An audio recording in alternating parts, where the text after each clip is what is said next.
ሰው በምድር ላይ የሚቀርቡለት ነገሮች ሁሉ ደስ አይል። ለምንድን ነው ብላችሁ ጠይቁ። ሁልጊዜ የሚከፋኝ ለምንድን ነው ብላችሁ ጠይቁ። ሲኖራችሁ እወቁበት፣ ሳይኖራችሁ ደግሞ እግዚአብሔርን አመስግናችሁ ስሩ። ለገንዘብ ብላችሁ ማንነታችሁን አትሽጡ፣ ሰውነታችሁን አትለውጡ፣ ራሳችሁን ጠሩ። ማንነት ከገንዘብ በላይ ነው። እውነቴን እነግራለሁ። ማንነት ማለት ለኛ ሰውነት ማለት ማንነት ለኛ ኦርቶዶክሳዊነት ከገንዘብ በላይ ነው። ገንዘብ እኮ እኛ ሸኝቶ ሰው ኪስ ውስጥ ሲገባ የገሬ ነኝ የማይከዳተኛ በዓል ሲመጣ ራሱ ምግቡን እያሰቡ መደሰት የኖር መብላት ነው የለው። በምግቡ ግን ደስታን መፈለግ ማለት ሰምታችሁ ሁሉም ነገር የት ላይ የሚቀር አሁን ታርጎ እዚህ ላይ ምን ወጥ ነው ያለ? ቀይ ወጥ፣ ነጭ ወጥ፣ አልጫ ተገርግሮ ትምሮብት ዛሬ ፕሮግራም ዋት ይላል። በሽሮ ወጥ ግግጥም አድርጎ በልቶ ጥሩ ባላልዋል ለምን ያበላችሁ? ሁሉም ቢሆን ለአፍ ነው። ግጥም አድርገህ ከበላህ ጥሩ ባላልዋል። ጉዳዩ ግን ከመብቀል አይደለም። መንፈስ የመንፈሳዊ ደስታ ነው። ግን ቁም ነገሩ ወዳችሁ ከሞላ ሽሮ ስበልታችሁ ለምን ጥሩ በዓል ነው? ሁልጊዜ የተሳሳተ ቦታ ደስታን ስለምንፈልግ ማለት ሁልጊዜ የተሳሳተ ቦታ ደስታን እንፈልጋለን። ስለዚህ ሰው የሚፈልገውን እስከሚያገኝ ድረስ ልቡ ሲቃትት ይኖራል። ይለብሳል፣ ደስ አይለው። ይበላል፣ ደስ አይለው። ቤት ይሰራል፣ ደስ አይለው። አዲስ ሞዴል መኪና በመጣ ቁጥር ይገዛል፣ ደስ አይለው። ያገባል፣ ደስ አይለው። ለምን? የሰው ልጅ የመጨረሻ ደስታው እግዚአብሔር ነው። መዝሙር 16 ላይ ቅዱስ ዳዊት ሲናገር እንዲህ ነው፣ ወእጸግብ በርአየ ስብሐቲከ እግዚኦ፣ አቤቱ ፊትህን በማየት እጠግባለሁ። ፊትህን በማየት እጠግባለሁ። እግዚአብሔርን ማየት የማየት መጨረሻ ነው። እግዚአብሔርን ማየት የእይታ ሁሉ መጨረሻ ነው። እግዚአብሔርን ያየ ሰው ሌላ ማየት የሚፈልገው ነገር የለው፣ ሌላ የሚናፍቀው ነገር የለው።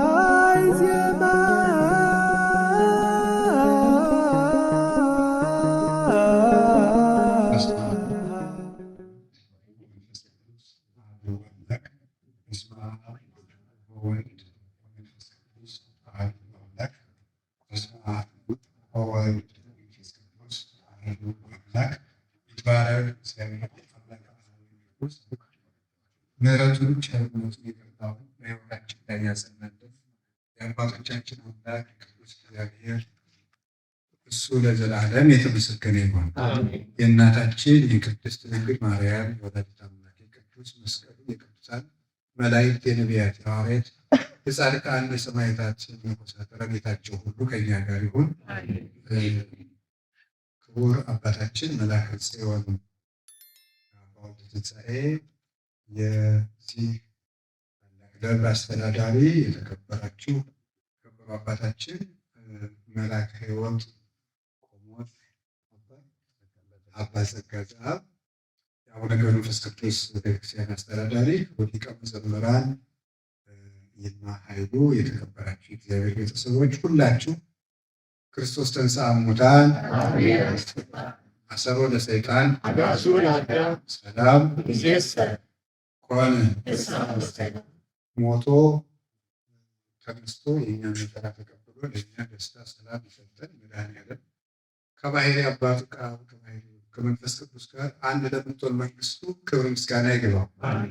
ርዕሳችን ስለ ደስታ ይሆናል። ደስታ በምስኪ ድገሙት። አሁን እሱ ስለ ኦርቶዶክሳዊ ደስታ እንማማራለን።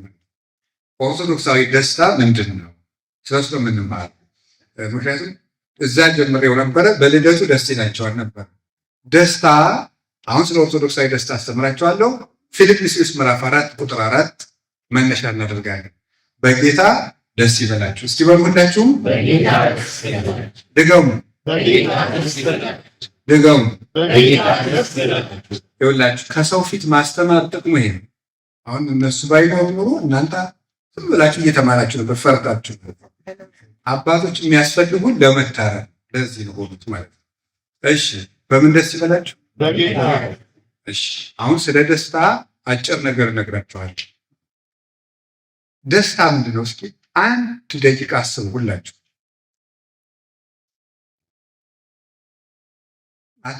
እሺ አሁን አውሩስ በርሳችሁ ስለ ደስታ ቶሎ ሁላችሁ። ደስታ ምንድን ነው?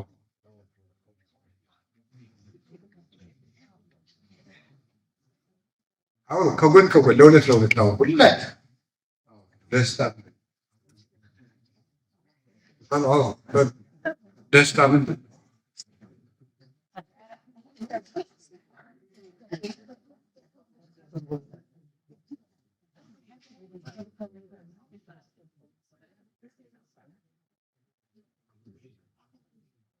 እሺ አንድ ጥያቄ ጠይቃችሁ፣ ሰው ለምንድን ነው ሁልጊዜ የሚከፋው? ሰው ለምንድን ነው ሁልጊዜ የሚከፋው? ተስፋ ስለሌለው፣ በውስጡ ደስታ ስለሌለው፣ የሚያስከፋ ነገር እየገጠመ ከእምነት ውጭ ስለሆነ፣ በእግዚአብሔር ተስፋ ስለሚቆርጥ። አይ በጣም ግሩም ነው። በጣም ለምንድን ነው ደስታ የምንፈልግሽ? ሐዋርያው ቅዱስ ጳውሎስ በተስፋ ደስ ይበላችሁ። ሐዋርያው ቅዱስ ጳውሎስ በተስፋ ደስ ይበላችሁ። በጣም ግሩም ነው። አሁን ሁላችሁ ደስታ አስፈልጋላችሁ አስፈልጉ እና በዚህ ሀገር ስትረስ የሚባል ነገር አለ እና ስትረስ ለምንድን ነው የሚይዛችሁ ነው ጥያቄው። ገብታችኋል? ሀሳቡ ለምንድን ነው የምትጨነቁት? በጣም ጥሩ። እሺ ለማንኛውም ሁላችሁም ትክክል ናችሁ። አሁን ወደ ትምህርቱ ልውሰዳችሁ። በጣም ግሩም። በዓለም ላይ የሚፈጠሩ ችግሮች ሁሉ ስለ ደስታ ካለን የተሳሳተ ትርጉም የሚፈጠሩ ነው። በዓለም ላይ የሚፈጠሩ ችግሮች ሁሉ ስለ ደስታ ካለን የተሳሳተ እይታ የሚፈጠሩ ናቸው። የሚፈጠሩ ችግሮች ሁሉ የሚፈጠሩ ሁለት ነገር አንድ ሁለት ሶስቱን አንስቼ ልንገራችሁ። በዓለም ላይ የሚፈጠሩ ችግሮች የሚፈጠሩት ስለ ደስታ ካለን የተሳሳተ የተንሸዋረረ አተያይ ያሁኑ ችግር ነው። ደስታ ለአንድ ኦርቶዶክሳዊ ምንድን ነው? ይህን ስታውቁ ሁልጊዜ በሰላም መኖር ትችላለን። ቀንም ሌትም እውነት ለምናገር ደስታ ለእናንተ ምንድን ነው? ስለዚህ አንዳንዱ ነገር ኦርቶዶክሳዊ የኑሮ መርህ ሊኖረው ይገባል። ለምሳሌ የተሳሳቱ ደስታዎችን ያመጡ ሰዎች መሰረት ምን አይነት ችግር የተፈጠረ? ለምሳሌ አርጤምስ የምትባል ሰው ነበረች። አርጤምስ ታውቆታላችሁ? ግሪክ ውስጥ የነበረች ጣዖት ነው። በየቦታው ስትረብሽ የነበረች ቅዱስ ጳውሎስ ሲታሰር ሲገረፍ የነበረው በአርጤምስ ምክንያት። የዚህች ሰው የደስታ ምንጯ ምን ነበር መሰላችሁ? ውበቷ ነበር። አባቷ መልከኛ ሰው መጥቶ ልጅህን ስጠኝ ሲለው አይ መልከኛ ብትሆን ሀብት የለህም ይለው። ሀብት ያለው መጥቶ ልጅህን ስጠኝ ሲለው ሀብት ቢኖርህ መልክ የለህም ይለው። ሀብትም መልክም ያለው ሰው ሲመጣ ስልጣን የለህም ይለው። ስልጣንም ሀብትም መልክም ያለው ሲመጣ ከነገስታት አትወለድም ይለው። እንዲህ እያለ ሲያጣጥል ሰው ሁሉ ሲንቅ ልጅቱን የሚያገባት እንዲህ ስትመካ እሷም እንደዚያ ስትመካ መጨረሻ ላይ ምን ሆነ? አንድ ጠቋይ መጣና ምን አለ? የዓለም ንግስት አደርግሻለሁ አለ። እሺ አለች። ሰው ሁሉ እንዲሰግድልሽ አደርጋለሁ። እሺ አደረገና ወረቀቱን ጻፈና ለአጋንንት ሰጣቸው። ለአርጤምስ ያልሰገደ ይሞታል የሚል ወረቀት። ያን ወረቀት አጋንንት ጻፉና በአየር ላይ በምታት ለአርጤምስ ያልሰገደ ይሞታል የሚል ጽሑፍ በሰማይ ላይ ያሳዩ። ህዝቡ እንደተሰበሰቡ ሰው ሁሉ ለአርጤምስ ሰገደ። እሷ ደግሞ ማንን ወለደች? ዜውስን ወለደች። የአምላክ ልጅማ አምላክ ነው ተብሎ ለእሱም ተሰገደ። ከዚያ በኋላ የክርስትና መከራ ሁሉ የመጣው በምን ይመስላችኋል? በዚህ ሰው ምክንያት። በውበቷ መደሰት የምትፈልግ ሰው በመሆኗ እሷን የሚያመልኩ ሰዎች ናቸው ሐዋርያትን ሲያሰቃዩ ሲገሉ። እነ ቅዱስ ዮሐንስ ወንጌላዊ በእሳት ውስጥ በፈላ በርሜል ውስጥ እንዲወረወሩ ያደረጋቸው፣ በደሴት እንዲታሰሩ ያደረጋቸው ይህ ምክንያት ነበር። ውበታቸውን የሚያመልኩ ሰዎች የመከራ ምንጮች ናቸው። እውነት ለመናገር ከቃሉ ጋር ናችሁ? እግዚአብሔር ከሁላችን ጋር። ስለዚህ የመጀመሪያው በውበት ከመደሰት መላቀቅ ነው። የሚከፋል በውበት መደሰት ስለምንፈልግ። በውበት መደሰት ከፈለጋችሁ ሁልጊዜ ይከፋችኋል።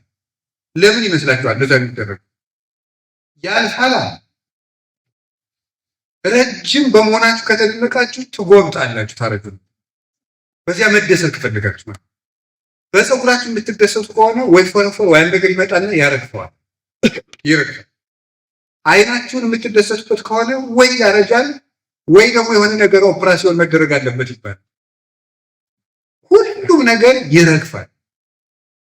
በውበታችሁ መደሰት መቆም፣ የውበት ውድድርን ማቆም።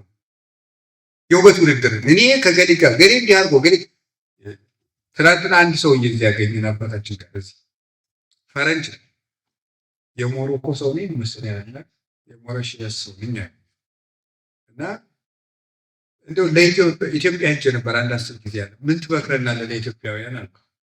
ዝም ብሎ ሲያዩ ኢትዮጵያውያን ናቸው አይደል ያለ ስናል ምን ትመክረናለህ? ሁሉን ነገር ኮፒ ከማድረግ ማቆም አለበት። ራሳችሁን ሆኗል። ከአሜሪካ ያየነው ሁሉ ማድረግ ከዚያ ያየነው ሁሉ ማድረግ ሁሉን ነገር ኮፒ በማድረግ ማንነታችን አጥተናል።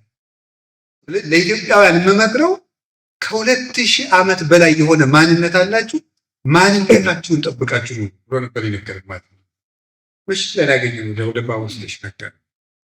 ስለዚህ ቤተሰቦች ሰው ውበቱን በውበት መደሰት ሲፈልግ ነው የሚደረገው ይጠፋል። ፋሽን ለምሳሌ ለምን ላይ መጣው? ለምን ይመስላችኋል? ፋሽን ሰው ሁሉ ድሃ ያደረገው ማንነትን የለወጠው አውሮፓውያን ማንነታቸውን እያጡ በምን ይመስላችኋል? በፋሽን ከመደሰት አይታያችኋል። አይታችኋል የሰው ፍላጎት መጀመሪያ ለምሳሌ ሰፊ ልብስ ነበር ሰው የሚለብሰው፣ ሰፊ ሱሪ ነበር የሆነ። አሁን ደግሞ ጠባብ ከግጋር ጥብቅ የምትል የወንዶች ራሱ ነበር። ቀጥሎ ቀዳዳ ሱሪ በውድ ነው የሚሸጠው። እንዴት ቀዳዳ ሱሪ ሰው በውድ ገዝቶ ፋሽን ያደርጋል? አዳዲስ ነገሮችን በመሞከር መደሰት ከፍተኛ የሆነ የህሊና ስቃይ ነው። አታውቁትም? እውነት ለመናገር ማለት ነው። የእግዚአብሔር ሰዎች ውበት ደስታ አይደለም። በፍጹም አትደሰቱ። ሰው ሁሉ መልከኛ ነው። ኦሪት ዘፍጥረት ምዕራፍ 1 ቁጥር 26 ላይ እንደተባለ ሰው ወደ ትክክለኛው መልኩ ነው መሄድ ያለው። የምንከፋው ወደ መልካችን እየሄድን ስላልሆነ ነው። መልካችን ወደሆነ ነገር አልፏል። አሁን መልካችን ውስጥ አይደለም። ትክክለኛው መልካችን እግዚአብሔር ነው የሚሰጥ።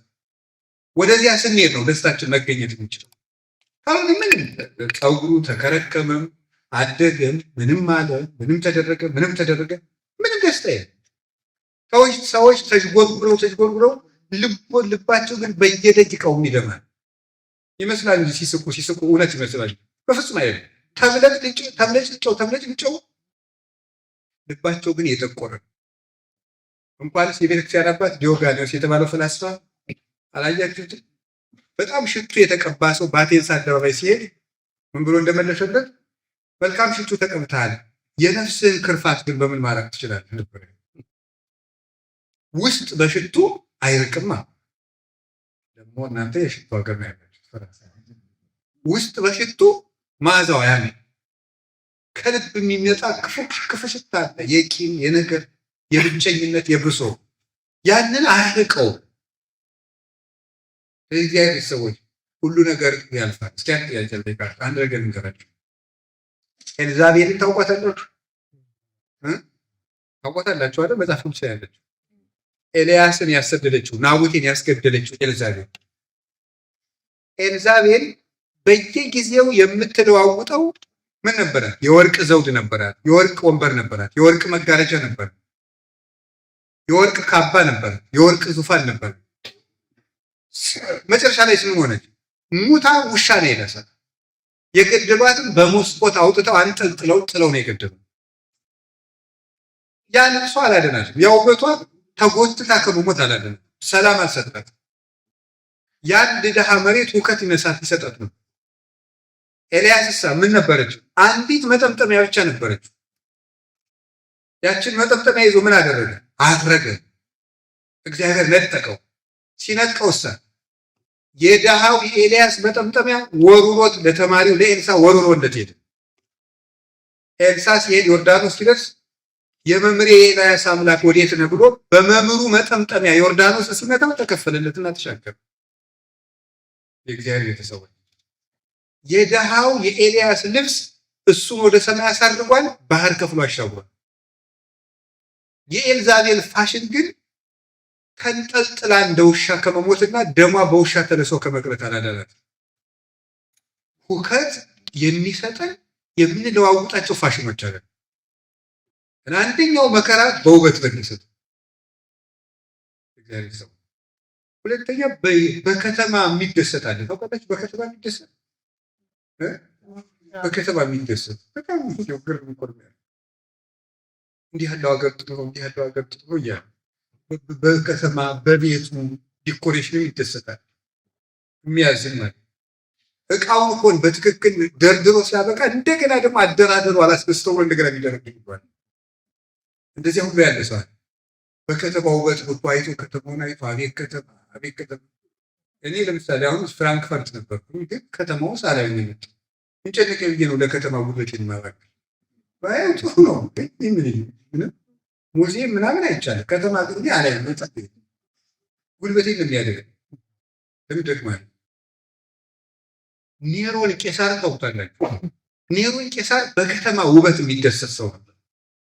በከተማ ውበት አንድ ቀን ቁጭ ብሎ ከከተማው ዳር ሆኖ ሲያየው ከተማው አስጠላው። ሮም አይ ላቃጥለዋል፣ አዲስ እንዲሰራልኝ ላቃጥለዋል። አይገርም?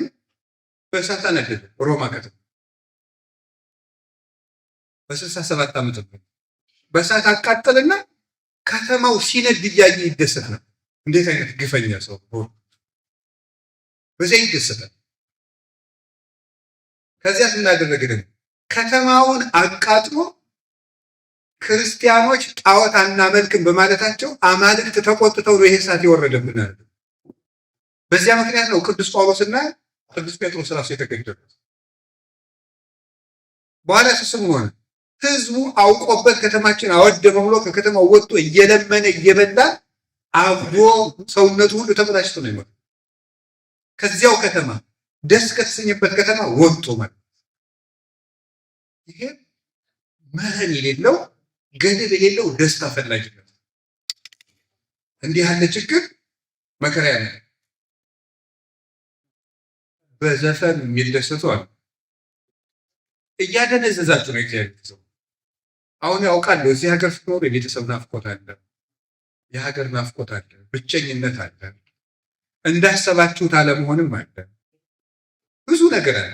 እዚህ መጥቼ እንዲህ አድርጌ ስትሆን እንደገና ከላይ ደርሳችሁ ታች መውረድ የሚገርማቸው ያንን ለመርሳት ዘፈን ልታዳምጡ ይችላል።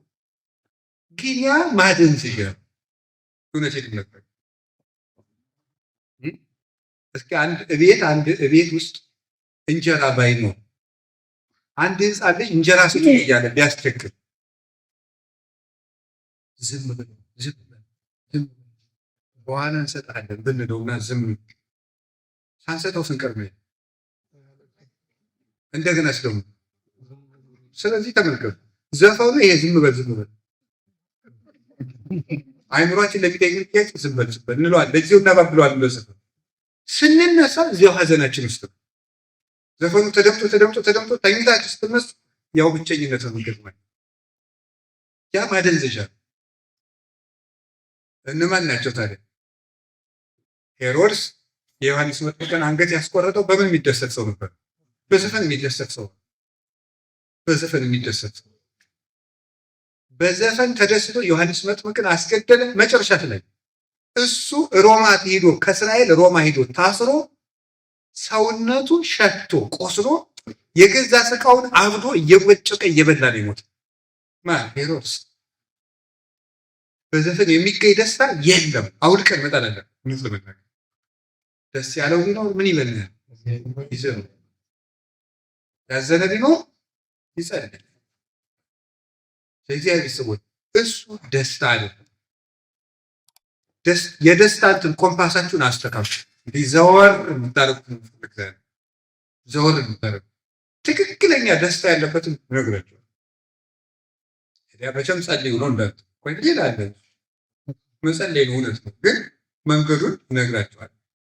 አንደኛው በዘፈን መደሰት ማቆም አለባችሁ። በዘፈን መደሰት ካቆማችሁ ከቃሉ ጋር ናችሁ። አሁን መዝሙሩ ሲደምቅ ራሱ በጣም ደስ የሚላችሁ እግዚአብሔር ያሰባችሁ ነው ወይስ እንደው ደስ እያላችሁ? እሱ ራሱ ደስታችን መስተካከል አለበት። ትክክለኛ ዘወር በዘፈን መደሰትን ማቆም። አራተኛው በመጠጥ የሚደሰቱ ሰዎች አሉ። በመጠጥ መደሰት እየሰማችሁ ነው። መጠጥ ኃጢአትም ጽድቅ ማለት ነው። በመጽሐፍ ቅዱስ ኃጢአትም አይደለም ጽድቅ ማለት ነው። መስከር ግን ኃጢአት። ገባችሁ? ምንድን ነው? እንጀራ መብላት ኃጢአት ነው። ኃጢአትም ጽድቅም ማለት ነው። መብላትም አያጸድቅም፣ አለመብላትም አያስቆም። መጥገብ ግን አለ። መጥገብ መስከርም ኃጢአት ነው፣ መጥገብም አለ። ስለዚህ እግዚአብሔር ቤተሰቦች መጠጥ አደገኛ ነገር ነው ከበዛ። ቀምሶ እግዚአብሔር ለማመስገን ቅዱስ ጳውሎስ ትንሽ ወይን ጠጥተህ ፈጣሪህን አመስግን ብሎ ለጢሞቴዎስ ለደቀ መዝሙሩ ልኮለት። መስከር ግን ኃጢአት። እንዲያውም ምን ይባላል መሰለህ? አንድ ሰው እባብ ከነደፈው ይልቅ የሰከረ ሰው ይብሳል ይባላል። እባብ የነደፈው ሰው ለምሳሌ ቁርጭምጭምቱን ቢነድፈው፣ ጫማው ላይ እባብ ቢነድፈው መርዙ እንዳይሰራጭ ምኑ ላይ እናስረዋል? ጉልበቱ ላይ እናስረዋል። የሰከረን ሰው ምኑ ላይ ነው የምናስረው? ምን ጠቅላላ እኮ ተመርዟል። መስከር በጣም ማለት በመጠጥ ራሳችሁን አታደንስ። እውነት ወይን በመጠጣት አትስከሩ፣ መንፈስ ቅዱስ ይሙላባችሁ እንጂ ብሏል ቅዱስ ጳውሎስ። መጠጥ አደገኛ፣ እንቅልፍ የሚያዛባ፣ ያልተገባ ደስታ ነው፣ ሌላ ኃጢአትን የሚመራ ስቃይ የሆነ እውነት ለምናገር ድል የሚነሳ ምስጢር የሚያባክን ሰውነትን የሚያዋርድ ከክብር የሚያሳንስ ዝንቅን ያለ ለበሽታ የሚያጋልጥ የነፍስ ሸክም ነው መጠጥ። ወይን በመጠጣት ልባችሁን አትክብዱ ይላል ሉቃስ ወንጌል ምዕራፍ 21 ቁጥር 34። ልባችሁን አትክብዱ። ልብ ይከብዳል፣ መልካም ነገር እንዳያስብ ያደርጋል። የጠጣችሁ ራሳችሁን አታደንዙ፣ አትጉዱት። ትልቅ ሰው መሆን ይቻላል። የፈለገ ብትወድቁ ተነስቶ ትልቅ ሰው መሆን ይቻላል። በገጠማችሁ ነገር ራሳችሁን መጉዳት የለባችሁ። ውሻ አሉ አባቶቻችን ያሉ ውሻ በገዛ ምላሱ ቁስሉን ያስፋፋዋል ይላል። የውሻ ምላሱ ምንድን ነው? ቀዝቃዛ ነው እና ቁስል ሲይዘው ምላሱ ሲለሰው ሲያቀዘቅዝበት ደስ እያለው ምን ያደርገዋል? ሲለሰው ምን እያደረገ ነው የሚሄድ? ቁስል እየተስፋፋ ሄደ።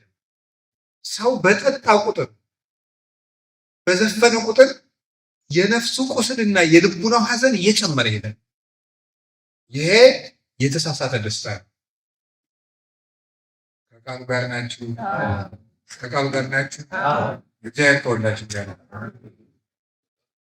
በገንዘብ መደሰት ጥሩ ነው አይደለም? በእውነቱ ስለ ገንዘብ ራሱን ምልከታችሁ ይስተካከል ወንድሞችና እህቶች። ገንዘብ ክፉ ነው አላለም። ገንዘብ ሰዎችን በሁለት መንገድ ባሪያ ያደርጋቸዋል። ታውቃላችሁ አይደል? ጌታ ለገንዘብና ለእግዚአብሔር እኩል መገዛት አይችልም። አንደኛ አግኝተውት መጠቀም ለማይችሉ ሰዎች ባሪያ ያደርጋቸው። ሁሉን ነገር በገንዘብ ማድረግ የሚችሉ ይመስላቸዋል። እውነት ለመናገር ማለት ነው። አሁን እንደው ሀብት ያላቸው ሰዎች ንስሐ አባታቸው ለስብሰባ ሲጠራቸው ቶሎ ብለው መዋጫ ሲኖር ጥቆኝ ነው። በፍጹም ትክክል አለ። ይህ የራሱ የገንዘብ ባሪያ የሆነ ሰው። አንዳንድ ሰው ቤተክርስቲያን ይዞ ገዳም ሂዶ በገንዘቡ የሚፈራ የሚከበሩ ይመስላል። እናንተ ታደርጉት አታደርጉት እንጂ አንዳንድ ከውጭ ሀገር ሰዎች ሲመጡ እኛ ላይ መጠግበር ይፈልጋል። ለምሳሌ አሁን ገዳም መጥተው አባ ገሌን ማግኘት ፈልጌና የሉም ስላቸው ከአሜሪካን የመጣው በላቸው ይላል። አሜሪካ ገነት ነው መንግስተ ሰማያት እንዲሁ ግርም ነው የሚያደርጉት። ይሄ የገንዘብ ባርነት ነው በራሱ። ምን ማለት ነው? ከዚያ እንደመጡ ሲያውቁ ያገኙኛል፣ ያከብሩኛል። መጀመሪያ ራሱ እንደዚህ ብሎ ማሰብ ፈጽሞ ነው የገንዘብ ባርነት ነው። ገንዘብ ሰዎችን ባሪያ ያደርጋል። ባርነቱ ምንድነው? ሁልጊዜ ይሄን አስተካክዩ፣ ይሄኛውን ካምፓኒ አስተካክዩ፣ መስመር አስይዘው ይሄን አስተካክዩ እንዳሉ እንደባከኑ ነው የሚሞቱ። እንዳይነት ሰው ወደ ጸሎታቸው አይመጡ፣ ወደ ንግዳቸው አይመጡ፣ ወደ ቁርባን አይመጡ። የጸሎት ጊዜ የላቸው፣ መጽሐፍ ቅዱስ የማንበቢያ ጊዜ የላቸው፣ ለኪዳን ጊዜ የላቸው፣ ለቤተሰብ ጊዜ የላቸው፣ ለሀገር ነገር ለቤተክርስቲያን ነገር ጉዳይ የላቸው። ጉዳያቸው ብር ነው። እስመ ስራው ለሁሉ ከአፍቅሮ ነው አይሉት። ገንዘብን መውደድ የኃጢአት ሁሉ ስር ነው ይላል ጳውሎስ አንደኛ ጢሞቴዎስ ምዕራፍ 6 ላይ ሲናገር ገንዘብን መውደድ የኃጢአት ሁሉ ስር ነው። ሁለተኛ ገንዘብ ያጡትን ሰዎችን ባሪያ ያደርጋቸው አይደለም። ገንዘብ ሲያጡትን ባሪያ ያደርጋቸው። ስለዚህ በአግባቡ መያዝ ያለባቸው። ገንዘብ ይዘውት ካላወቁትም ይገዛል፣ ሲያጡትም ደግሞ ባሪያ ያደርጋል።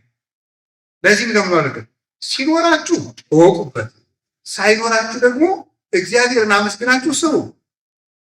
ለገንዘብ ብላችሁ ማንነታችሁን አትሽጡ፣ ሰውነታችሁን አትለውጡ፣ ራሳችሁን ጠብቁ። ማንነት ከገንዘብ በላይ ነው። እውነቴን እነግራለሁ። ማንነት ማለት ለኛ ሰውነት ማለት ማንነት ለኛ ኦርቶዶክሳዊነት ከገንዘብ በላይ ነው። ገንዘብ እኮ እኛ ሸኝቶ ሰው ኪስ ውስጥ ሲገባ የገሌ ነኝ የማይከዳተኛ አይደለም። ድሮ ስትጠብቁት ስትለፉለት ላባችሁን ጠብ ስታደርጉለት ኖራችሁ ስትሞቱ ሰው ተካፍሎ ሲወስደው እኔ ነኝ አይደለም። የሚወርሱ ሰዎችስ በህግ ነው። ሌባ ሲወስደው እኮ የገሌ ነኝ በህግ አምላክ አይደለም። ሰነጥቆ የሚሄድ ለዚህ ከዳተኛ ብላችሁ ማንነታችሁ እንዳትተው። ገንዘብን ደስታ አይሰጥም። እስኪ አንድ ጥያቄ ልጠይቃችሁ። ቃል ለጉሮሮ የጣፋጭ ነው በእግዚአብሔር ስም ለምን? እስኪ አንተ ልጠይቃችሁ። ማር በልታችሁ ጉሮሯችሁ ውስጥ ጣፍጧችሁ ያውቃል? ማር ወረ እየጣፈጠ ጉሮሮ ውስጥ የጣፈጠ ሰው አለ? እሺ ስጋዎት ጉሮሮ ላይ የጣፈጠ አለ ወይ? እሺ ጠጅ ጉሮሮ ላይ የጣፈጠ ምግብ ጥሩ ሌላ ነገር የሚጣፍጥ ኬክ የሚባል እሱ ጉሮሯችሁ ላይ ጣፍጧችሁ ያውቃል? እሺ ጨጓራችሁ ላይ ይጣፍጣል? የት ላይ ነው የሚጣፍጥ? ሁሉም ነገር አፍ ላይ ቢቀር ሁሉም ነገር አፍ ላይ ነው የሚቀር። በምግብ መደሰት እራሱ አንድ ችግር። ምግብ መብላት ኃጢአት አይደለም። በምግብ ግን መደሰት አቤት አቤት የተደረገ አቤት አቤት ማድነቅ ራሱ በዓል ሲመጣ ራሱ ምግቡን እያሰቡ መደሰት ራሱ የኖር መብላት ነው የለው። በምግቡ ግን ደስታን መፈለግ ማለት ሰምታችሁ ሁሉም ነገር የት ላይ የሚቀር አሁን ታርጎ እዚህ ላይ ምን ወጥ ነው ያለ? ቀይ ወጥ፣ ነጭ ወጥ፣ አልጫ ተደርድሮ ትምሮ በስታ ዛሬ ጥሩ ባንዋት ይላል። በሽሮ ወጥ ግግጥም አድርጎ በልቶ ጥሩ ባላለው አለ። ለምን ያበላችሁ? ሁሉም ቢሆን ለአፍ ነው። ግጥም አድርገህ ከበላህ ጥሩ ባላለው ጉዳዩ ግን ከመንገር አይደለም ያገናኛል። የመንፈሳዊ ደስታ ነው ባል ግን ቁም ነገሩ ወዳችሁ ከሞላ ሽሮ ስበልታችሁ ለምን ጥሩ በዓል ነው አትሉ? ሰው የዓይን አምሮትና የአፍ አምሮት፣ የጆሮ አምሮት፣ የአፍንጫ አምሮት ሊገድለው በጆሮ ዘፈን፣ በአፍንጫ ሽቱ፣ የአፍ ጣዕም መቅመስ የዓይን የሚግለጨለጭ ነገር የእግዚአብሔር ሰዎች ይህ ሁሉ ደስታ አለ። ከቃሉ ጋር ናቸው። ከቃሉ ጋር ናቸው። እግዚአብሔር ከሁላችን ጋር ነው። ሌላው ቀርቶ በሚስት በባልም በልጅም እኮ መደሰት አይገባም። መደሰት በማለት እግዚአብሔር ልጆች ደስታ ናቸው። እግዚአብሔር ጸጋ ናቸው። በእግዚአብሔር ጸጋነታቸው መደሰት ትክክል ነው። ሚስት የእግዚአብሔር ስጦታ ነው። በዚያ ስጦታነቷ መደሰት መልካም ነው። ባል ከእግዚአብሔር በዚያ ስጦታ መደሰት መልካም። ግን አንድ ሰው ፈጽሞ ከጉዳዩ ጋር ቅዱስ ጎርጎርዮስ ዘኑሲስ እንደተናገረ የሚስቲቱ መልኳ፣ የሚስቲቱ አይኗ፣ የሚስቲቱ ጸጉሯ፣ የሚስቲቱ ስትራመድ እያለ የሚደሰት ከሆነ ጥላው በሞት የሄደች ቀን ቤቱ ጨለማ ይወርሳል።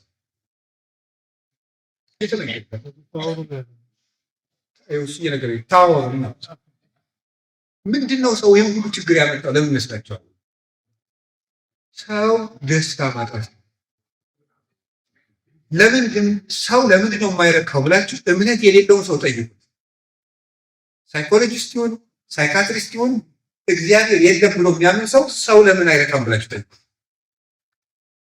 መልሱ አንድና አንድ። ሰው ሀገር ይቀይራል፣ አይረካም። እንደው አሁን ለምሳሌ አንዳንድ ሰው ኢትዮጵያ ሳለ አይረካም። አውሮፓ ስትመጡ ምስረፉ አልመሰላችሁ? ረክታችኋል? አልረካችሁ?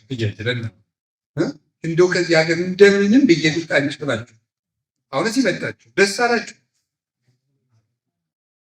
አሁን አሜሪካ ምን ወስዳችሁ ደስ አይላችሁ? ትንሽ ይመስላል። ስትሄዱስ ወይ ካናዳ ብትሄዱ እንደዚህ ነው። አትረው እውነትን እዚያ ያለ ሰው ደግሞ ኢትዮጵያ መመለስ ይፈልጋል። ኢትዮጵያ ሲመለስስ ደስ ይለው ይሆን? ብዙ መናና ወደ ሀገራችን ለመመለስ ያብቃል ነው ያብቃችሁ። ግን ስትመለስ እዚያስ ደስ የሚላችሁ ይመስላችኋል? አይልም። ሰው በምድር ላይ የሚቀርቡለት ነገሮች ሁሉ ደስ አይል። ለምንድን ነው ብላችሁ ጠይቁ። ሁልጊዜ የሚከፋል ለምንድን ነው ብላችሁ ጠይቁ። እስኪ አንድ ሁላችሁ በሉ ሁልጊዜ ለምን ይከፋኛል?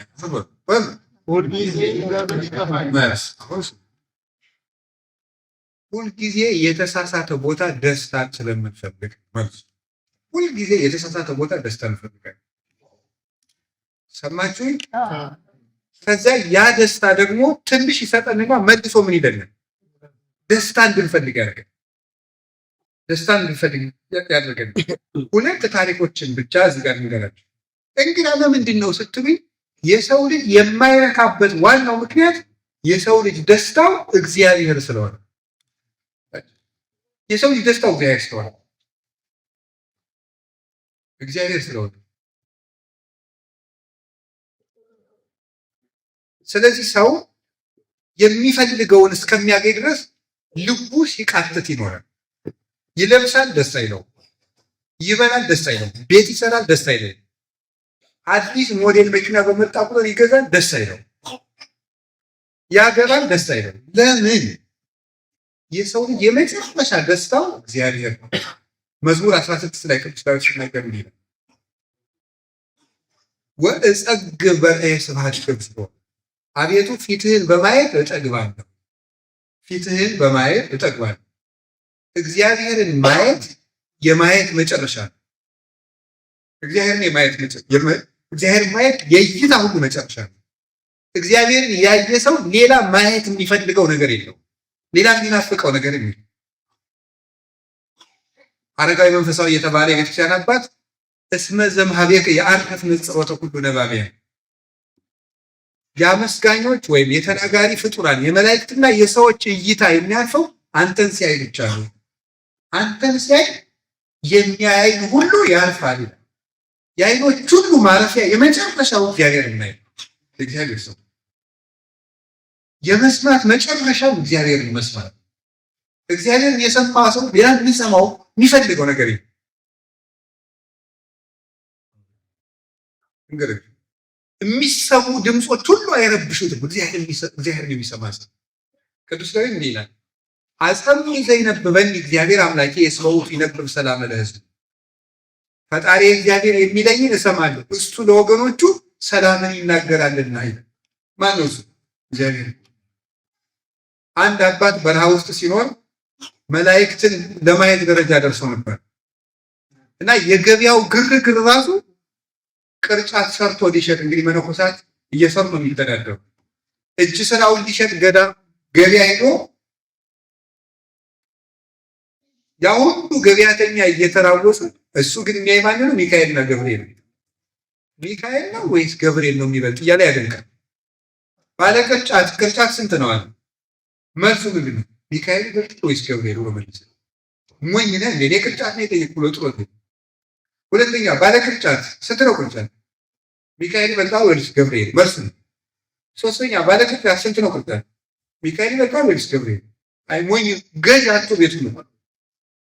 ገበያ መሀል ሆኖ የገበያውን ድምፅ ትቶ የነማንን ድምፅ ነው የሚሰማ? የመላእክትን ድምፅ ይሰማል። ሰላም ያለው ሰው በሁከት መሀል እንኳን የተረጋጋ ነው፣ አይረበሽ። የትም ሰላም መሆን ይችላል። እግዚአብሔር ነው የሚያስብ። ቅዱስ እንጦንስ የበረሃ ኮከብ ነበረ። በረሃ ውስጥ እየተጋደለ ሲኖር ምንም ውሃ በሌለበት ተክል በሌለበት እየተጋደለ ሲኖር በእስክንድሪያ ከተማ መናፍቅ ተነስቶ ሊከራከር ነው ሲመጣ የእስክንድሪያ ምዕመናን ሁሉ ለመባረክ ሰፈሩበት። አስተባባሪ ምዕመናን ኧረ ባይታዊ ነው አትንጫጩበት አሉ። እሱ ግን እንዳልሰጣቸው ተው እንጂ ይህ እኮ የክርስቶስ በጎች ድምፅ ነው አይረብሽ። ይህ የማን ድምፅ ነው ያለ? የክርስቶስ በጎች ድምፅ ነው ነበር ያለ። አይረብሸው። በቀላል ቅዱስ ዮሐንስ አፈወርቅ ያለው ነገር ነው። ወደ ትልቅ ውቅያኖስና ወደ ጥልቅ ውቅያኖስ ችቦ እያሰራችሁ ይሸዱና ወሩሩበት። ውቅያኖሱን ልታነዱት ትችላላችሁ? እኔ አታነዱትም። እግዚአብሔር ወዳለው ሰው ትዕግስተኛ ሰው ሂዱና የፈለጋችሁን ተናገሩ። ልቡን ልታቆስሉት አትችሉ፣ ልታስቀይሙት አትችሉ። ለምን? ውቅያኖስ ነው እሱ። ወደ ውቅያኖስ ችቦ የፈለገ በዓለም ላይ ያለው ሕዝብ በሙሉ እያነደደ ወደ ውቅያኖስ እሳት ቢወረውር ውቅያኖስን ማንደድ አይቻልም። እግዚአብሔር ያለውን ሰው ማናደድ ራሱ አይቻልም። ማስቀየም፣ ማስኮረፍ እኮ ራሱ አይቻልም። አሁን እኛን ለማናደድ ግን ከባድ ነገር ይጠይቃል። አሁን እናንተ እኔ እንዲያውም በሁለት ደቂቃ ላስቀይማችሁ አንድ ደቂቃ አሁን ሁሉም ሰው እዚህ አዳራሽ እንዲወጣ ማድረግ አልችልም። ነገር ትናገር በጣም ገለባ ሆነናል። እውነት ቀላል ነገር ነው የሚያስከፋል። በቃ ሆድ ብሶናል መሰል። እንኳንስ ባወቅነው ነገር በገመትነው ነገር እየከፋን ተቸግረን በመሰለን ነገር እንኳን ይከፋል። ለምን? በጣም ግልብ ሆነናል። እውነት እግዚአብሔር ሰዎች ደስታችንን እግዚአብሔር ወደ ማለት ምን ማለት እንደሆነ እሱ ታውቃለች። እግዚአብሔር ሲሆን ሁሉ ነገር ስናጣው፣ እግዚአብሔር ግን ምን አይነት አይታጣም። ባል ሲሞት ለሚስት የሚቀራት ነው እግዚአብሔር። ባል አብሮ ይኖራል እስከ መጨረሻው እስከ እቅታው ድረስ ወይ ሚስት ትቀርማለች ወይ ባል ይቀር። ሚስት ስትሞት ለባል የሚቀረው ማለት እግዚአብሔር ነው የሚቀር። አባትና ሲሞቱ ለልጆች የሚቀራቸው ማለት እግዚአብሔር። ባለስልጣኖች ተሽረው ሲታሰሩ እጃቸው ላይ የሚቀረው ጥሪት ማለት እግዚአብሔር ብቻ። ቤተ መንግስቱ አብሯቸው አይታሰርም። ሌላ መንግስት መጥቶ ሲያስራቸው እጃችን ላይ መጨረሻ ላይ የሚቀር ሁሉ ሲያልቅ የሚቀረን እግዚአብሔር። እኔ ቅዳሴ ሲቀደስ ቅድመ ዓለም ወእስከ ለዓለም አለው እግዚአብሔር በመንግስቱ እግዚአብሔር በትዕግስቱ እግዚአብሔር በመለኮቱ ሲባል ደስ የሚለኝ ዓለም እግዚአብሔር ከዓለም አስቀድሞ ነበረ። እግዚአብሔር በመንግስቱ አለ። እግዚአብሔር በሶስትነቱ አለ። እግዚአብሔር አለ የሚለው ድምፅ የመጨረሻ ሰላም። ለምን? ሄሮድስ የለም፣ ናቡከደነፆር የለም፣ ፈርዖን የለም ነበር። እግዚአብሔር ግን አለ። እግዚአብሔር ነገም አለ። እግዚአብሔር አስከፍተነውም አለ። እግዚአብሔር ሸሽተነውም አለ። እግዚአብሔር ጠፍተን ስንመጣም አለ። እግዚአብሔር ሁልጊዜ አለ። እግዚአብሔር ጥሎን ሄዶ ያውቅ። ሁልጊዜ የሚገኝ ወዳጅ እግዚአብሔር አርከማይምነን ትክክለኛ ወዳጅ ማለት ታውቃላችሁ። እሱ እግዚአብሔር የማይለወጥ ጠባቂያችን፣ አቃቢነ ዘኢይማስን ይላል መጽሐፍ ይችላል። የማይለወጥ ጠባቂያችን፣ የማይለወጥ ጠባቂያችን ማለት ምን ማለት ነው? እኛ ስንለወጥ እሱ የማይለወጥ ነው። ከቃል ጋር ናችሁ። እግዚአብሔር ከሁላችን ጋር። ስለዚህ ሌላው ነገር ሁሉ የምንሞክረው ነገር ሁሉ ደስታ ነው። በልዩ ልዩ ልማድ የተያዘን ወንድሞች እህቶች ልንኖር ይችላል። እዚህ ክፉ ልማድ ደስታ ይሰጥናል ብለን የምናደርጋቸው ልማዶች ይኖራል። እዚያ መውጣት ከፈለጋችሁ እሱ የደስታ የሚመስል ሾተን ነው። እሱ ነፍስን የሚጎዳ የሀዘን ምንጫችን ነው። ደስታ ይወስድ ያደረግ ማለት ለጎላችሁ ራሳችንን ይመር ጌታችን የተናገራቸውን 2-3 ነገሮች ልንገራችሁ። አንደኛው 12 ዓመት ደም የሚፈሳት ሴት ነበረች። ታውቃላችኋል? ያቺ ሴት 12 ዓመት ደም ሲፈሳት መጽሐፍ ቅዱስ ላይ የተጻፈ ነገር አለ። ከባለ መድኃኒቶች ሁሉ ከሰረች እንጂ አላተረፈችም ይላል። ከምኖች ሁሉ ከሰረች እንጂ ምን አላደረገች? ባለ መድኃኒቶች ምን እያደረገች ነው የምትከሰው? ምን ይሉኛል እያለች ያድኑኛል እያለች ትከፍላለች። ምን ትላለህ? አትድንም። ያከስታል። ሌላ ባለ መድኃኒት ጋር ትሄዳለች። አትድንም። ሌላ ባለ መድኃኒት አትድንም። እነዚያ ምን እንደሆኑ ታውቃላችሁ? ምኖች ናቸው? ሁልጊዜ አይምሯችን ይጠግንልናል እያልን የምንቆፍራቸው የደስታ ጉድጓዶች ናቸው። ሲጨንቃችሁ ፊልም ታያላችሁ፣ አይፈውስም። ድራማ ታያላችሁ፣ አይፈውስም። የሚያረጋጋ ነገር ቀልድ ታያላችሁ፣ አይፈውስም።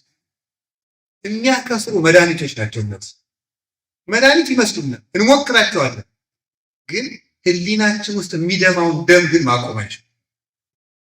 የሚያከስሩ ባለመድኃኒቶች ማለት ነው። ብዙ የሳይኮሎጂ ንግግሮችን እናዳምጣለን። በዓለም ላይ ብዙ መጽሐፍ ተጽፈዋል።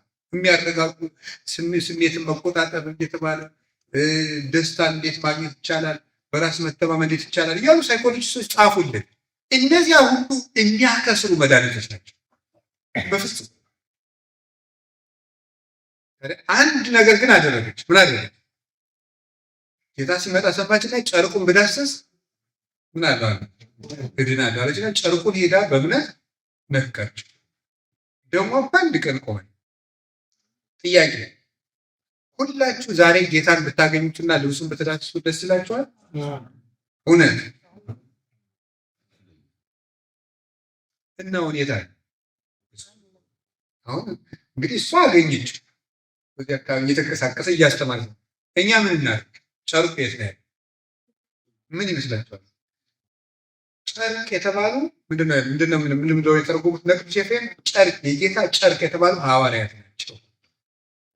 የጨርቁ ጫፍ የተባሉት ደግሞ የኋላ ካህናት ናቸው።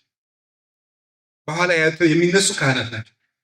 ካህናቱ ኃጢአተኞች ልንሆን እንችላለን። ጉዳዩ ቄስን ለማስከበር አለ የምንሰብከው ከክርስቶስ ጋር እንድንገናኝ ብቻ ነው። የእግዚአብሔር ሰው የልብሱን ጫፍ ብነካ እድናለሁ። የልብሱ ጫፍ የተባለ ልብሱ ሐዋርያት፣ የልብሱ ዘርፍ እስከ ዓለም ፍጻሜ የሚነሱ ካህናት ናቸው።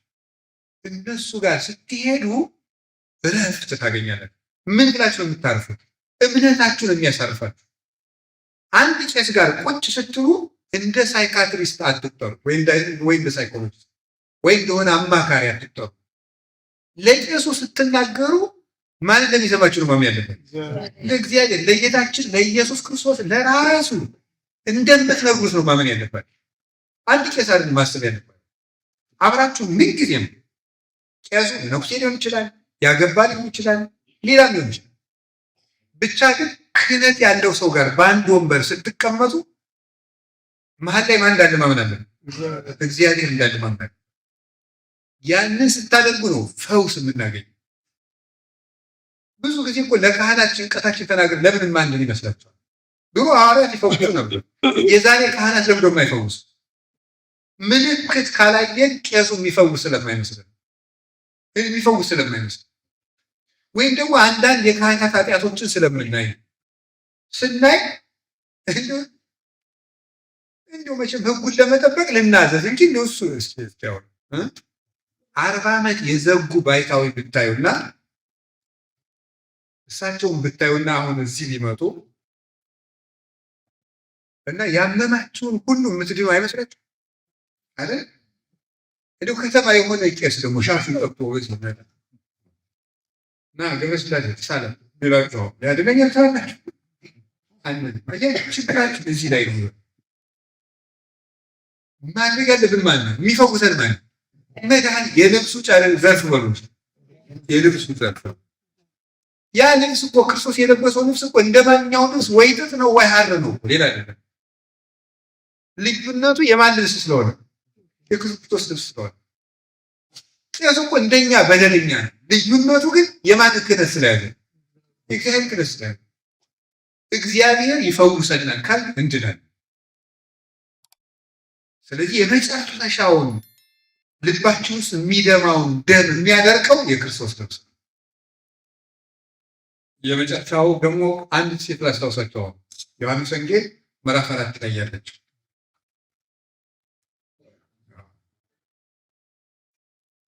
ያንቺ ሰው ምን አይነት ሰው ነበር ይመስላችሁ?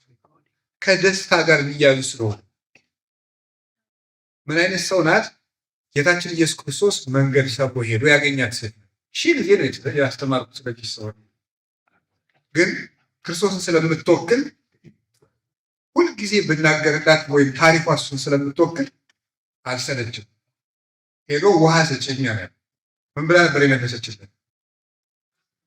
አንተ አይሁዳዊ እኔ ሳምራዊት እንዴት ውሃ ትለምነኛለህ አለች።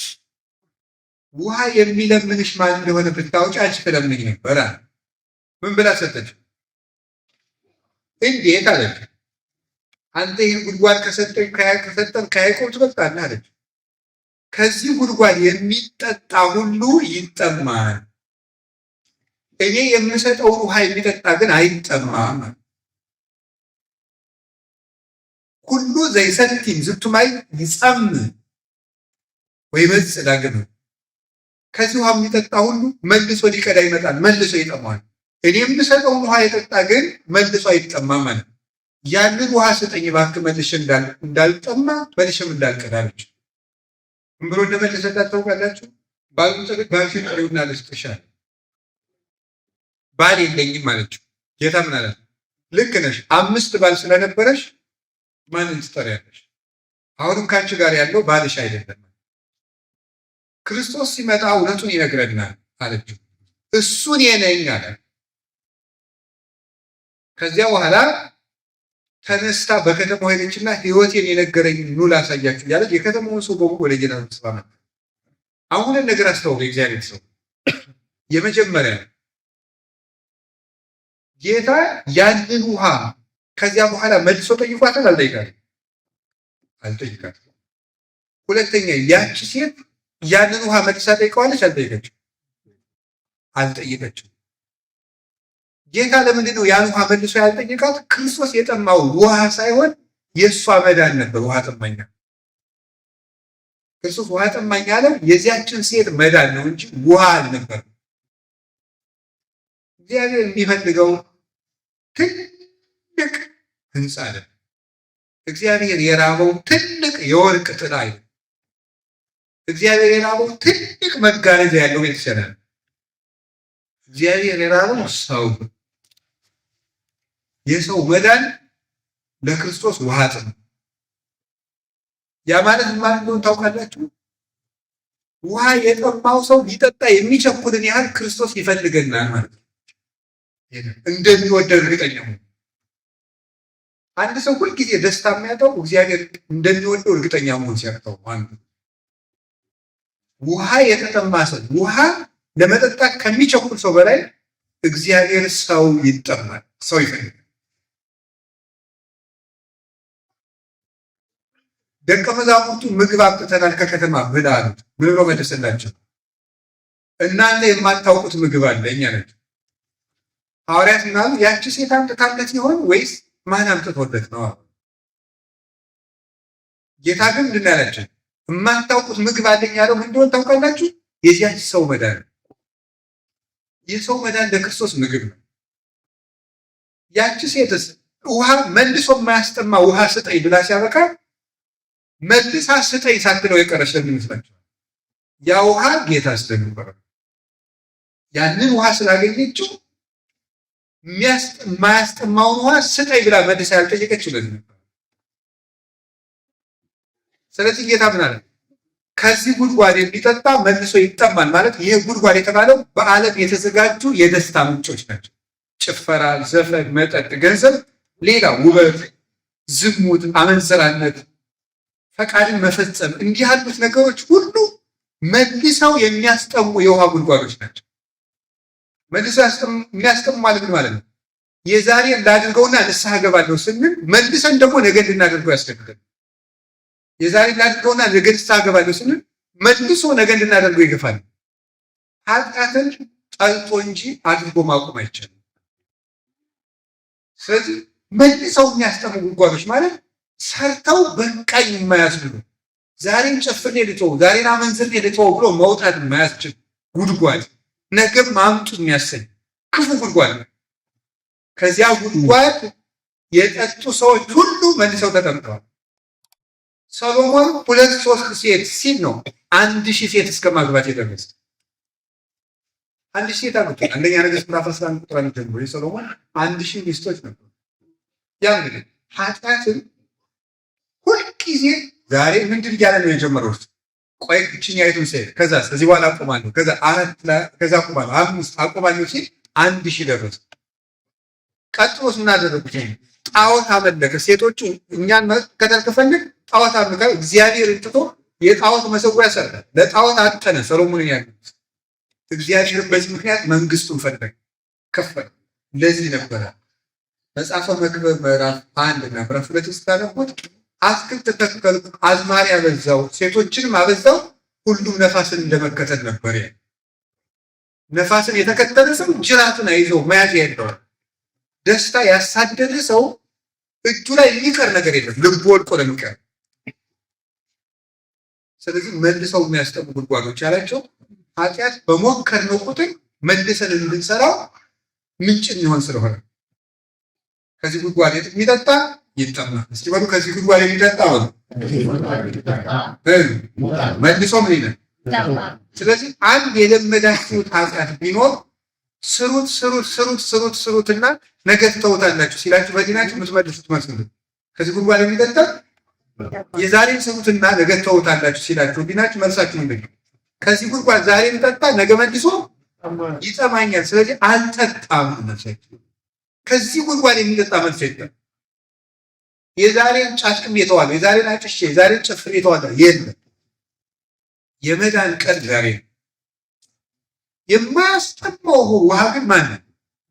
ጌታችን ኢየሱስ ክርስቶስ። ዮሐንስ ወንጌል ምዕራፍ 7 ዘጸማ ይምጻ ሀቤ፣ የተጠማ ቢኖር ወደ እኔ ይምጣና ይጠጣ። በከመ ይቤ መጽሐፍ አፍላገ ማኅይወት ይወይን ስብከርሱ፣ መጽሐፍ እንደተናገረ የሕይወት ውሃ ከሆዱ ይፈልቃል። ጌታችን ኢየሱስ ክርስቶስ የሕይወት ውሃ ነው። እግዚአብሔር ሰው የሕይወት ውሃ ነው ማለት ነው። ውሃ ያነጻል። ተናዛችሁ እንደጨረሳችሁ አንጽቶ ይሰጣችኋል። ምንም ቅሬት ሳያስብ ውሃ በረሃውን እንዲያፈራ ያደርጋል። አያደርግም? ዱባይ ሄዳችሁ አታውቁ? ወይም ሰምታችሁ ታውቃላችሁ? እልም ያለው በረሃ ያትክልት ያለው ማንም ምንድን ነው እንደዚህ ያደረገ? ውሃ። ክርስቶስ የኃጢአት በረሃ የሆነው ሰውነት የጽድቅ ፍሬ እንዲያፈራ ያደርጋል። እውነት ዘማዊቷ መግደላዊት ማርያም 7 አጋንንት የሰፈረባት የሐዋርያት ሰባኪያን የነበረች አፖስትል ኦፍ አፖስትልስ ሆነ የምትባለው በቴዎሎጂ ትምህርት የሐዋርያት ምናቸው? ሐዋርያቸው ነው። ለሐዋርያት ትንሣኤን የሰበከቻቸው ስለሆነ የመጀመሪያ የትንሣኤው ምስክር የሆነችው ሴት 7 አጋንንት የሰፈሩባት ዘማዊት ነበር። ቅዱስ ጴጥሮስ ጌታን ስንት ጊዜ ካደረሰ ነው? 3 ጊዜ ካደረሰ ያን ወጡ የሃይማኖት ጎርፍ ያጎርፍ። እግዚአብሔር በበረሃ ውስጥ ፍሬ እንዲያፈሩ ማድረግ ይችላል። ምንም የኃጢአት በረሃ ይበላል ብሎ በጌታችን በኢየሱስ ክርስቶስ ውሃነት ግን ማፍራት እንችላለን። ውሃ ውስጥ የተጣለ ደብዳቤ መልሶ አይነበብም። ተናዘን እግዚአብሔር ይፍታህ ተብሎ በቀኖና የተደመሰሰ በክርስቶስ ዋና የተደመሰሰ ኃጢአት መልሶ አያስጠይቅም። በዛው ማንን ይበላል? እዚህ ፈረንሳይ ንስሐ ከገባችሁ ገዳም ስትሄዱ ያን ኃጢአት አትናገሩ። አንዳንድ ጊዜ ምን ይመስላል? እንደው ፈለቅ ያለ መነኩሴ ካልተቀበላችሁ ትታችሁን ይቅር ያልተባላችሁ ይመስላል። ወይም እንደው ወይ አክሱም እንደምንብላችሁ ወይ ደግሞ ደብረ ዳሞ ወይ የሆነ ገዳም ወይ ዝቋላ ወይ የሆነ ቦታ ካልሄዳችሁ ይቅር ያልተባላችሁ ይመስላል። ከተማ ተናዝዤ ይቅር ማልባል ይመስላችኋል። ወይም እንደው ጳጳሱን ሳይቀበሏችሁ ሳይ ብሎ ይመስላችኋል። ወይ ፓትርያርክ እኛ መቼም ፍላጎታችን አለ ፓትርያርክ ምሳሌ ሰው የሚሻለን ሊመስል ይችላል። ጉዳዩ ከተማና ገጠር መሆኑ አይደለም። ስንናዘዝ ለማን እንደምንናዘዝ ማሰባችን። ለእሱ ከተናዘዝ ለቄስ የምንናዘዝ አይምሰለን። ቅዱስ ጴጥሮስ ለዚህ ነው ስጋ ወደሙ ስንቀበል ቄሱ የሚያቀብለን አይምሰለን፣ ራሱ ክርስቶስ ያቀብለናል እንጂ ቄሱ እንደ አቅሙ ተልእኮውን ይፈጽማል ብሎ ነው የተነገረው። ስለዚህ ጌታችን ኢየሱስ ክርስቶስ ምን ያደርግናል? በረሃብ ሞን ፍሬ እንድናፈራ ዕዳ ደብዳቤ ቢኖርብን ተናዛችሁ ሲጨርሱ በነፃ ልጅ አልፈርድብህም ድነዋል ብሎ ነው የሚሰጥ። ምንም መያዣ የሌለው እኮ ነው። ይህ ቀርቷል ና ሰምታችሁ አይደል? ስለዚህ እረፍት የሚሰጠን እዚያ ውስጥ ስንሄድ ውሃም ያደርጋል፣ ያነጻል፣ ለነጻል። ከዚያስ ፍሬ እንዲያፈራ ያደርጋል፣ ያፈራል። ደብዳቤ ደመሳው ዕዳችን የሚደመስስልን ውሃ ክርስቶስ። ጥም ይቆርጣል። ምን ውሃ ሁሉን አድርገን አልቆረጥልን ያለው የልባችን ጥም የሚቆረጠው መድኃኔዓለምን ስናገኝ እሱ ነው። የነቢያትን ጥም የቆረጠው እሱ ነው። መቼ ነው የምትመጣልን ያለው? የመላእክትን ጥማቸውን የቆረጠላቸው እሱ ነው። መላእክት እግዚአብሔርን የማየት ጥም ነበሩባቸው። ዚያፈተው መላእክት ከማያውቁ መላእክትን እንዲያዩት የሚያስመኛቸው እሱ ነው የተባለበት። ለአንካሶች እግር፣ ለዕውራን ብርሃን፣ ለዲዳዎች መልካም ቃል፣ ለደንቆሮች በጎ ዜና፣ ለሙታን ትንሣኤ፣ ለተራቡት የሕይወት እንጀራ፣ ለተጠሙት የሕይወት ውሃ፣ ለደከሙት ምርኩዝ፣ ለተሰደዱት መጠጊያ እርሱ ኢየሱስ ክርስቶስ። እሱን ስናገኘው ረፍት እናገኝ። የእግዚአብሔር ችሎታ ጌታችን ክርስቶስ እውነተኛ ረፍት ነው። ወደዚያ መምጣት፣ ወደዚያ የሚመጣው በንስሐ ከቃሉ ጋር ናችሁ። እግዚአብሔር ከሁላችን ጋር ይሆን። እግዚአብሔር ከሁላችን ጋር ይሆን። ስለዚህ ወደዚያ ውሃ መምጣት ነው። ስለዚህ ምንድን ነው? ነፍሴን መራት በረፍት ውሃ ምን አለኝ ነው የሚለው ዳሩ ያሳደገኝ። ያ የረፍት ውሃ ማን ነው? ጌታችን ኢየሱስ ክርስቶስ ነው።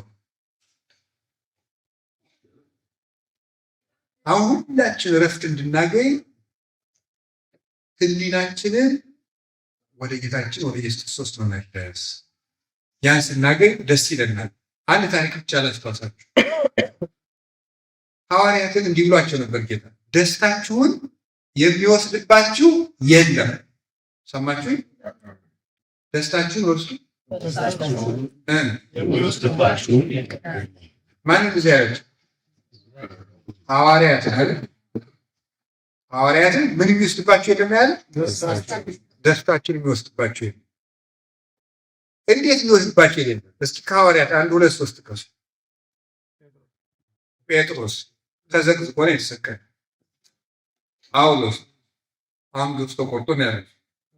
ቶማስ ቆዳው ተገፎ ቆዳውን ስልቻ አድርገው ሰፍተው አሸዋ እዚያ ውስጥ ከተው አሸክመው ነው ያዙት ስጋው። ማን ነው በሰላም የኖረው? ማን? እስጢፋኖስ በድንጋይ ተወገረ።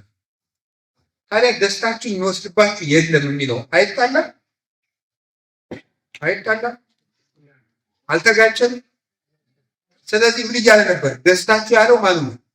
ራሱን ነበር። እኔ የሚወስድባችሁ የለም እያላችሁ እጃችሁን ይወስዱታል፣ እግራችሁን ይወስዱታል፣ ዓይናችሁን ያወጡታል፣ ልብሳችሁን ይገፉታል፣ እኔን ግን የሚወስድባችሁ የለም እያለ ሌላው ሁሉ ይወሰዳል። የማይወሰድ ደስታ እሱ ነው።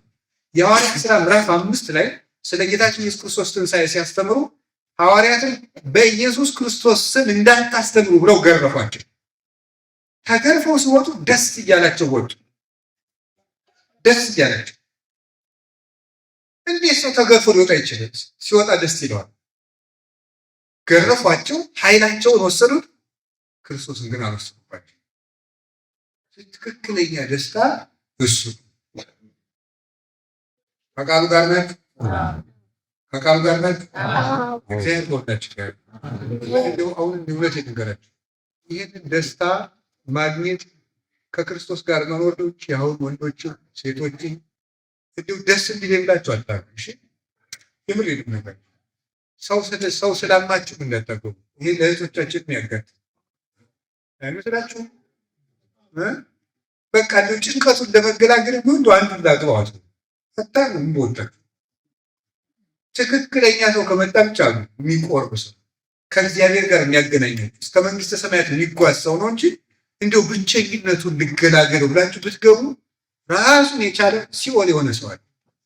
መግባት የለባችሁም። ሲያው ወንዶች ሴቶች በተሳሳተ መንገድ ትዳር ውስጥ መግባት ነው ብዙዎችን ደም ያስለቅሳቸዋል። እግዚአብሔር የፈቀደው ስጋው ደግሞ የሚቀበል ሰው ከመጣ አሉ። ካልሆነ ግን ማግባት ዶግማ አይደለም፣ ግዴታችኋል። ከክርስቶስ ጋር መኖር ነው ግዴታችሁ።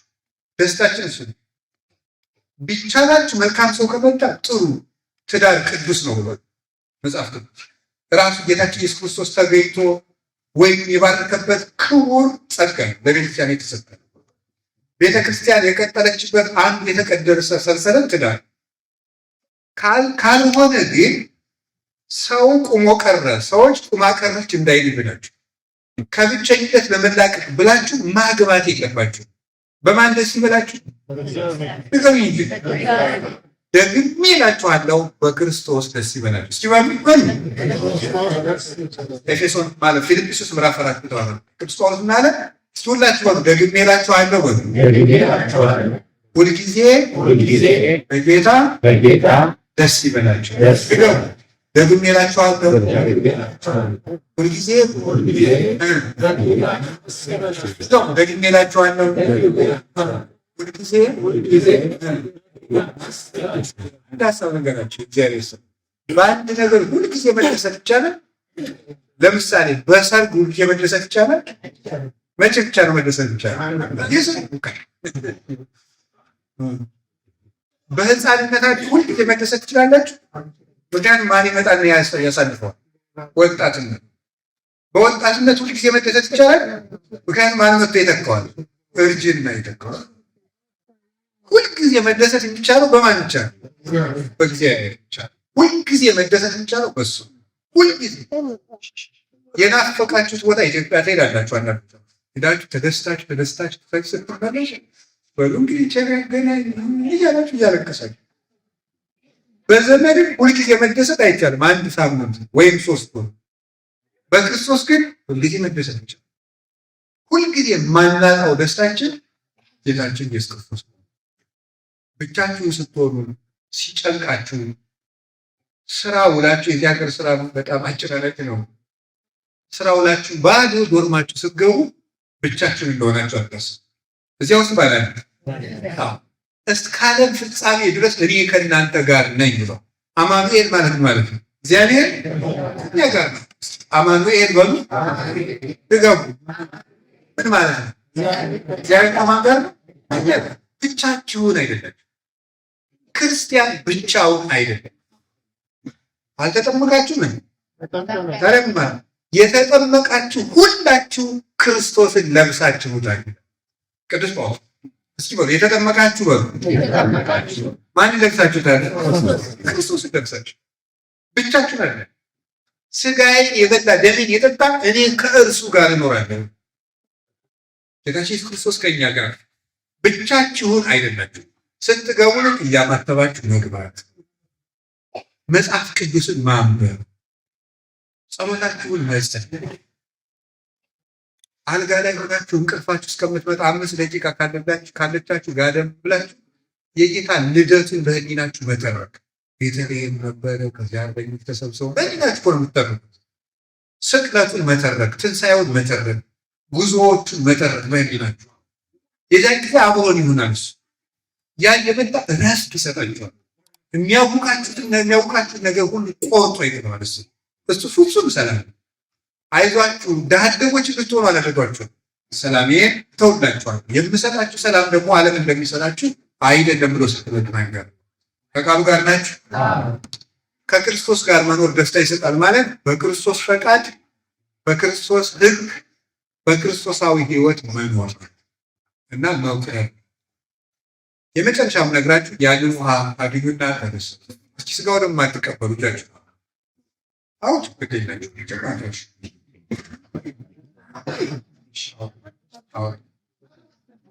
አወርዳችሁ የተጠማ ቢኖር ምን ይበል ይምጣና ምን ይበላል ይጠጣ።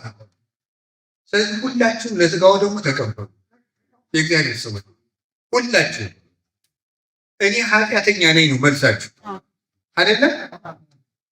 አይገባኝም ነው የምትሉት አይደለም? ያደርጋችሁ ጌታ ምን ነው ብያችሁ ነበር። እንግዲህ ትምህርቴን እየጨረሰ ውሃ በሉች ውሃ የሚያስፈልገው ለታጠበ ሰው ነው ወይስ ላልታጠበ ሰው?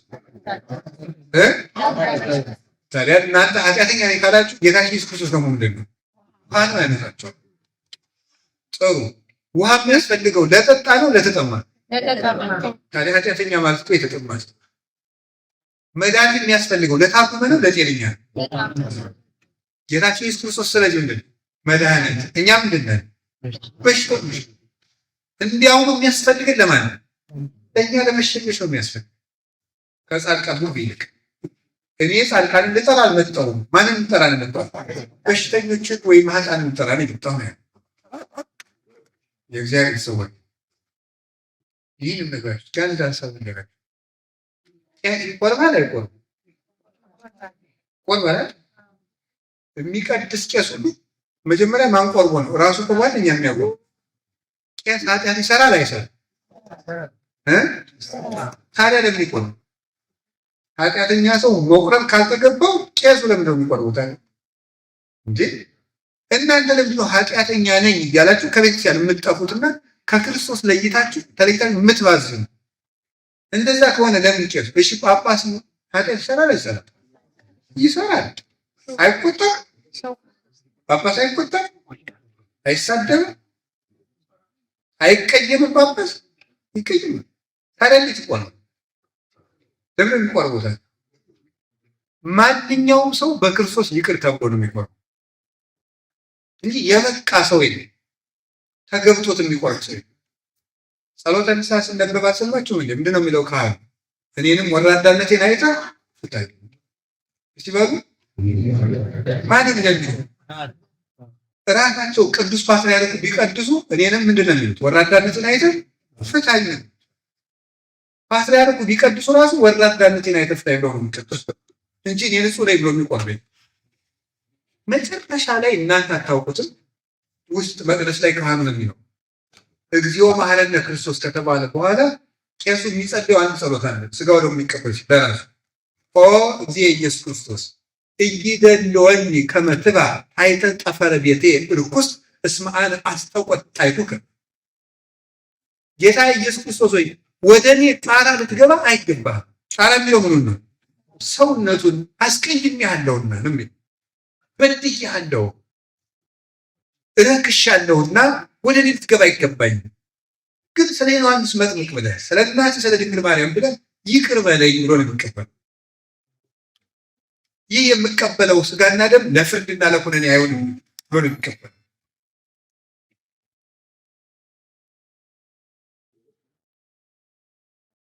ይህ ለዘርክዮ ኃጢአት ወኢ ለኩነኔ ለፍርድና ለመካሰስ አይሆንብኝ ብሎ ነው የሚቀበል።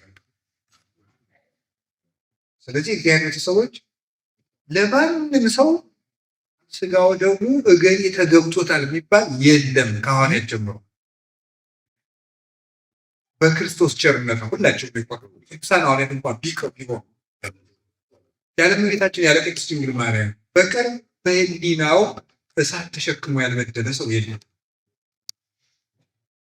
ስለዚህ እውነቴን ነው የምነግራችሁ፣ የስብከት ዓላማው መረጃ ማቀበል አይደለም፣ ከክርስቶስ ጋር ማገናኘት። በጉባኤው አይደለም እንድትረኩ የምፈልገው የጠማቂን ውሃ ልንታቸው ያ ጌታችን ኢየሱስ ክርስቶስ። ስለዚህ የምነግራችሁ ኃጢአታችሁ መልሼ ብበድልስ የሚል ጥያቄ ነው። ቄሱም እየበደለ ነው የሚቆርብ አልኳችሁ። በምን እንጠነቀቃለን? ከሳት ደግሞ ምን እናደርጋለን? ንስሐ እንገባለን። የማቴዎስ ወንጌል ምዕራፍ 18 ላይ ወንድሜ ቢበድለኝ ስንት ጊዜ ይቅር እለዋለሁ አለ ቅዱስ ጴጥሮስ። ሰባት ጊዜ ነው አለ ጌታ። ምን አለ? 7 ሳይሆን 7 ጊዜ 490 ጊዜ ማለት ነው አይደል? አይደለም። 7 በዕብራውያን ፍጹም ቁጥር ነው። 7 ጊዜ ሲባል ፍጹም ማለት ነው።